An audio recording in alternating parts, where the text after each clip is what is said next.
Okay okay अच्छा जी। अच्छा हुण क्योंकि वायरस का दोबारा एक गर्म हो रहा मामला वायरस का, क्योंकि सितंबर अक्तूबर च इन्होंने बाकायदा लिखिया होया है, ठीक है, वो लॉक स्टेप पेपर्स ने रॉकरफेलर फाउंडेशन दे, वो पढ़ सकते हो पीडीएफ पे ने सारे, वो लिखिया होया है कि असी October November 2020 they which most brutal lockdown करना है और वो 6 महीने का होएगा, और वो लॉकडाउन जिहड़ा होएगा ਉਹਦੇ ਚ ਅਸੀਂ कोशिश करनी है कि साडा किल रेट ज्यादा हो और पैनिक ज्यादा क्रिएट कर दी जाए, और उस लॉकडाउन तो बाद ਅਸੀਂ सिर्फ उदों अलाउ करांगे लोगों ਨੂੰ बाहर आना ਜਦੋਂ टीका लगवा लेंगे। ਇਹ ਜਿਹੜਾ ਸਾਨੂੰ ਉਹ टीका इंसान नहीं रहन देगा, क्योंकि मैं पहले एक्सप्लेन कर चुकिया कि ਜਿਹੜਾ बिल गेट्स ने टीका बनाया ਉਹਨੂੰ mRNA वैक्सीन कहते हैं। वो इंतहाई खौफनाक चीज है, कदे ट्राई नहीं की गई है, और ह्यूमन ते ओदा ट्रायल कराने की इन्होंने कोशिश की है। वो 6-7 लोगों के ट्रायल होया, वो सारे दे सारे बुरी तरह, उन्होंने कुछ लोगों की डेथ हो गई, कुछ पैरालाइज हो गए, ठीक है, और इन्होंने उस ट्रायल को गायब ही कर दिता है, ठीक है। ये इतने इतने खौफनाक दुश्मन ने साडे, ठीक है।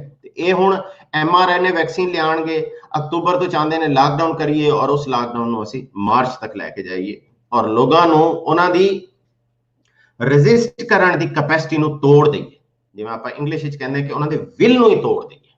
ਜਿਵੇਂ ਹੁਣ ਮੈਂ ਰਜਿਸਟ ਕਰ ਰਿਹਾ, ਮੈਂ ਕਹਿੰਦਾ ਮੈਂ ਨਹੀਂ ਲਗਵਾਵਾਂਗਾ ਵੈਕਸੀਨ, ਜੋ ਕਰ ਲਓ, ਫਲਾਨ ਹੈ ਢਿਮਕਾਣ ਹੈ, ਜਦੋਂ ਮੈਨੂੰ ਭੁੱਖ ਤੋਂ ਬੇਰੋਜ਼ਗਾਰੀ ਤੋਂ ਮਜਬੂਰ ਕਰ ਦਿੱਤਾ ਜਾਏਗਾ ਕਿ ਮੈਂ ਘਰ ਬੰਦ ਹੋ ਕੇ ਬੈਠਾ, ਹੁਣ ਮੈਂ ਬਾਹਰ ਨਿਕਲ ਨਹੀਂ ਸਕਦਾ, ਔਰ ਬਾਹਰ ਸਰਕਾਰੀ ਗੁੰਡੇ ਜਿਹੜੇ ਨੇ ਵਰਦੀਆਂ ਵਾਲੇ ਸਰਕਾਰੀ ਬਦਮਾਸ਼ ਫਿਰ ਰਹੇ ਨੇ ਬੰਦੂਕਾਂ ਲੈ ਕੇ, ਔਰ ਇਹ ਵੀ ਤੁਹਾਨੂੰ ਦੱਸ ਰਿਹਾ कि वड्डे शहरों के विच एक करफ्यू लगा देंगे, ठीक है, जिवें लंदन है, क्योंकि जेडे मैगा सिटीज जिन्हों एक कम्यूनिस्ट लोग कंट्रोल कर रहे हैं, ये हुण जिवें लेबर पार्टी है अपना इंग्लैंड की, एक कम्यूनिस्ट ने ना भावें जो रखी रखन, ठीक है ना, अपने आप को सोशलिस्ट कहण, फलाना कहण, धमकाना कहण, एक कम्यूनिस्ट ने, ये लैनन दे ये मार्क्स दे रिश्तेदार ने, उन्होंने फॉलो करते हैं, इन्हां दा जिहड़ा इन्हां दा प्रॉफिट सी वो लैनन सी, और लैनन दे पीछे रॉथशाइल्ड फैमिली है। ये टोटल कम्युनिज्म दा जिहड़ा फ्रॉड है, जेदी बेस ते इन्हां ने पहले रशिया नूं डिस्ट्रॉय किया, फिनिश कर दिता इन्हां रशिया नूं, अज तक ये रशिया वो रहा ही नहीं है जिहड़ा एक सुपर पावर हुंदी सी, हुण भी वो बहुत थल्ले चला गया कि जिहड़ा 50 60 70 साल कम्युनिज्म ने उन्होंने फिनिश कर दिता रशिया नूं। फिर चाइना का हाल तुसीं देख लो, 1.5 अरब लोग टोटल दे टोटल स्लेव ने, गुलाम ने, उन्होंने कोई राइट नहीं है, कोई इलैक्शन नहीं होंगे, कोई वोटिंग नहीं होंगी, 200-400 ठग ने, चीनी ठग 200-400 जेडे एजेंट ने रॉथशाइल्ड फैमिली दे, ठीक है, वो CIA दे तैयार करदा और ठग ने जेडे पोलिट ब्यूरो है, वो डिसाइड कर लेंदे ने साडा अगला हुक्मरान कौन होएगा, साडे की कानून होणगे, कित्थों कित्थों बंदियां नूं चुक के किहड़े लेबर कैंप च भेजना है।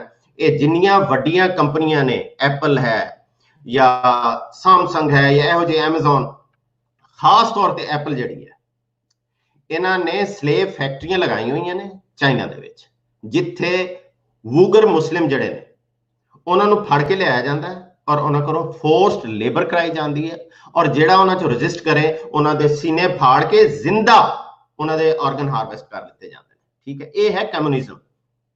इसलिए मैं तुहानूं कह रहा कि कम्युनिस्ट जिहड़े ने ये दोबारा साडे ते हमला करनगे, ठीक है, सर्दियां दे विच, और ये मैगा सिटीज जिथे जिथे लेबर पार्टी दा मेयर बैठा है, जिवें लंदन दे विच मेयर सदीक खान बैठा है, मेयर सदीक खान एंड समझ लो कि उन्होंने बड़ी मुहब्बत है टैररिस्टां नाल, बड़ा प्यार करता है, ठीक है ना, वो उन्होंने जलसियां च जाता है, उन्होंने जुलूसां जाता है, जिहड़े मौलवी बदमाश मौलवी ने ना, जिहड़े ये अमेरिका UK की इंटैलीजेंस एजेंसी के जिहड़े हुंदे ने एजेंट MI5 दे, वो जिहड़े ने उस सदीक खान दे बड़े बेली ने। हुण तुहानूं पता लग जाना चाहिए कि सदीक खान किहदा एजेंट है, ठीक है।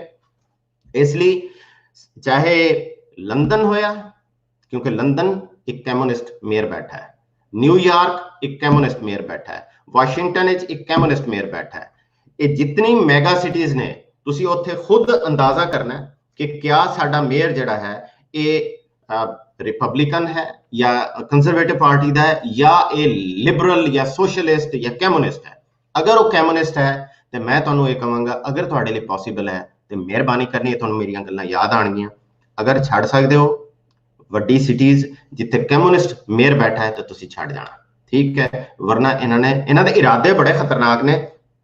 लेकिन एक चीज़ हौसले दी ये भी मैं तुहानूं दस दियां, जितनी तेजी नाल इंसानियत अवेक हुई है और लोगों को इन्हां दी गेमां दा पता लग्या और लोगों के दिलों च गुस्सा और इन्हां दे खिलाफ शदीद तरीन जिहड़ी नफरत पैदा हो गई है इन्हां सेटनेस के खिलाफ, इस वजह नाल मैनूं होप बहुत ज्यादा है कि शायद असी इन्हां सर्दियां च कोई बहुत बड़ी तबाही का शिकार नहीं होवांगे, ठीक है। तो इसलिए कुछ चीज़ां मैं तुहानूं समझा देना वायरस के बारे तुहाडे नाल जदों गल करन ते डराउण लई। देखो साडी बॉडी दे विच 3 एंट्री पॉइंट ने कि साडी बॉडी दे विच कोई भी जरासीम किसी किस्म का साडी बॉडी च एंटर हो सकता, ठीक है। 3 एंट्री पॉइंट, पहला है फूड, ठीक है, दूसरा है ब्रीथ साह लैने हैं, और तीसरा है स्किन। ये अलावा साडी बॉडी च कोई चीज़ नहीं वड़ सकती, ठीक है। हुण असीं आंदे हैं, मैं तुहानूं हुण एक एक दसांगा कि एक गल मैं क्यों कर रहा, मैं तुहानूं कुछ समझाना चाह रहा हूं, ठीक है। उम्मीद है कि समझ आ जाएगी कुछ लोगों को। याद रखो हुण मैं तीनों जिहड़े रूट ने जिन्हां रूट्स तो गुजर के वायरस साडी बॉडी जा सकता है और सानूं इन्फेक्ट कर सकता है, उन्हां तीनों नूं मैं एक्सप्लेन करदा। हुण फर्ज करो ओरल रूट है कि वायरस जिहड़ा है वो कोई असीं खाना शाना खा रहे हैं या कोई चीज़ है वो साडे मूँह चला गया और साडी बॉडी च एंटर हो गया। लेकिन हुण तुहानूं मैं दसांगा कि सोहणे रब ने डिफेंस कैसे कैसे दिते ने। साडे मूँह दा डिफेंस साडे मूँह दे अंदरों शुरू हो जाता है। जिहड़ा साडा सलाइवा है इंतहाई पावरफुल एंटीसैप्टिक है। तुहानूं पता होएगा कि बाज़ अगर जख्म हो जाए तो असीं थुक ला दिंदे उत्थे और जख्म हील होना शुरू हो जाता। क्यों कि साडा सलाइवा जिहड़ा है ये एंटी बैक्टीरियल एंटीसैप्टिक है। पहला तो ये हुंदा है कि जदों तुहाडा मूँह च फर्ज करो वायरस गया है, पहला हमला तो तुहाडे उस वायरस ते साडा सलाइवा ही करके उहनूं न्यूट्रलाइज कर देगा। फर्ज करो इत्थों बचिया स्टोमिक च आया, स्टोमिक एसिड जिहड़ा है ना 1 pH ते दुनिया का कोई बैक्टीरिया कोई वायरस कोई बग सर्वाइव कर ही नहीं सकता, ठीक है। ਇਹਦਾ मतलब यह है कि अगर मूँह चो वायरस साडे जाएगा तो उस वायरस का जिंदा रहने का कोई चांस नहीं है। लिहाजा अगर कोई मैनू कहता है कि तू ओरली तेनों वायरस ट्रांसमिशन हो सकती है, वो फ्रॉड कर रहा है मेरे नाल। मेरी गल समझ आई है? अगर तुहानूं कोई कहता है कि थ्रू ओरल तुहानूं वायरस ट्रांसमिशन हो सकती, झूठ बोल रहा है। अगर तुसी हेल्दी हो, तुहाडा स्टोमिक स्ट्रोंग है, स्टोमिक एसिड बना रहा है तो वायरस नूं फौरी तौर पर फिनिश कर देगा, ठीक है। अच्छा हुण आने दूसरे रूट। दूसरा रूट है साह दा, ठीक है ना। हुण इत्थे भी सोहणे रब ने ऐसा फुल प्रूफ सिक्योरिटी सिस्टम रखिया है ना साह दे उत्ते कि कोई भी खतरनाक चीज साडे लंग्स तक पहुंचे ही ना, ठीक है ना। इत्थे चैंबर बने हुए हैं, मैं बड़ी दफा समझा चुकिया वा, जिन्होंने असी साइनसिस कहते हैं, ठीक है। असी साह लेना है, पहले इन्हां चैंबर्स च वो एयर जाएगी, इन्हां चैंबर्स दे विच बाकायदा फौजी बैठे हुए ने साडे बंदूकां लैके, ठीक है ना। जो ही वायरस जाएगा उन्हें शूट कर देते हैं, साडे इम्यून सैल बैठे हुए, ठीक है। हाँ ये है कि तुहाडे साइनसिस जिहड़े ने वो क्लीन होने चाहिए, वो मैस्ड अप नहीं होना चाहिए। अगर वो मैस्ड अप ने क्योंकि हुंदे होणगे, जाहिर है ना, हर वक्त गंदी हवा असी इनहेल करी जा रहे हैं, वो सारा गंद इत्थे हुण तुसी किथे भी देख लो जिथे मसलन मैं मिसाल देना कि अगर कोई चिट्टी शीट में बिछा दिया ना टेबल पे और हफ्ता तक बिछी पई रहे तो तुसी देखोगे उस चिट्टी शीट ते काली जी डस्ट दी लेयर आ जाती है, ठीक है ना। एक केमिकल्स होंदे ने, ये रबर्स होंदे ने जिहड़े गड्डियां दे टायरां चों निकल रहे हैं और धुआं है और दूसरे पोल्यूशन है। ते इसी तरह की सिचुएशन जिहड़ी है वो साडे लंग्स साडी साइनसिस विच हो जाती, क्योंकि असी उस डर्टी एयर नूं 24/7 खिंची जा रहे हैं ना, खिंची जा रहे हैं।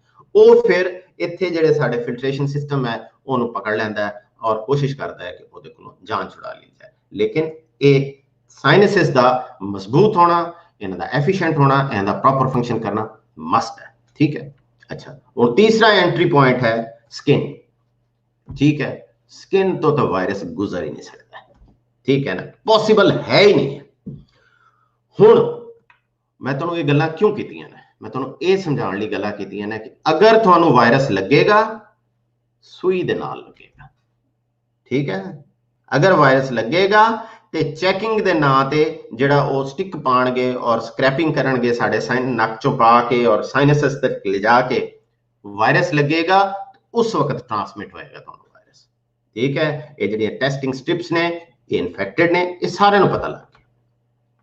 यानी मैं समझाण दी कोशिश कर रहा कि अगर तुसीं टेस्टिंग तो अवॉइड करोगे, इन्हां तो दूर रहोगे, टीकियां शीकियां तो परहेज करोगे और इस मैडिकल सिस्टम तो जरा थोड़ा जिहा परहेज कर लो। ठीक है, हले भी अगर तुहाडी अखां तो पट्टी नहीं उतरी और तुहानूं